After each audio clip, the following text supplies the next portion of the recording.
Well, I'll tell you what, this is fun. I'm here with Sarah Swanson in the zoo's Animal Ambassador Center, and as the name implies, it has animals that represent their species, and they visit with our visitors in lots of ways, and sometimes other places. And this is our newest ambassador. Yeah, this is Lucille. This is, I sometimes call her the UC Bearcat, but she's an ambassador because the animals in the zoo are species that people might never see in the wild. I mean, who in America is going to get to the forests of Southeast Asia way up in a tree in the dark and see an active bearcat? But you can see them here. So Sarah, tell us a bit about her, because she's a youngster. She still seems small. Yeah, she's only about half grown right now. Lucille was born in September of last year, and so she's just about 5 months old, and she weighs just over 12 pounds. So she still has to basically double her weight in order to reach full adult. I'll tell you what, though, she is an attractive bearcat. I've seen a lot of bearcats, and they typically are either black or black with a little gray, and she's practically a blonde. Yes, I agree. We've seen a lot of them as well, and she seems to, she likes to smell. She wants to introduce herself to you, and you to introduce yourself to her that way. There you go. Well, you took my hat. But yeah, she's very blonde. Yeah, that is so neat. You're great.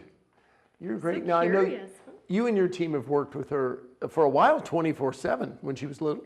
So when she was first born at the Nashville Zoo, her team there spent 24 hours a day with her and the other kits that were in the litter.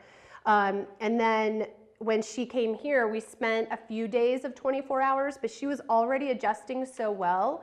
We stopped with 24-hour shifts, but we still were here. There's always a caregiver with her from 6 a.m. to 9 p.m. every day. So we could create a lot of bonding moments and begin working on showing her how to be a bearcat. Well, and she's clearly used to being near people, and obviously she works for food. Yes. And that's what you call operant conditioning, right? Rewarding the behavior you want. She's certainly well behaved. I mean, if we caught a wild bearcat in the forest, the only thing it would do is run away.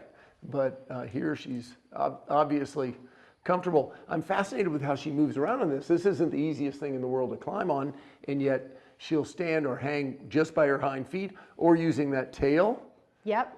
Bearcats, or Binturongs, as their species name is, have a prehensile or grasping tail. In fact, they're the largest mammal in the world with a prehensile tail, and you can really see her use it. But Sarah, a bearcat like this just doesn't act this way naturally, so you go through a lot of training, I guess, with her to make her really used to people. Shoulder. Oh, for sure.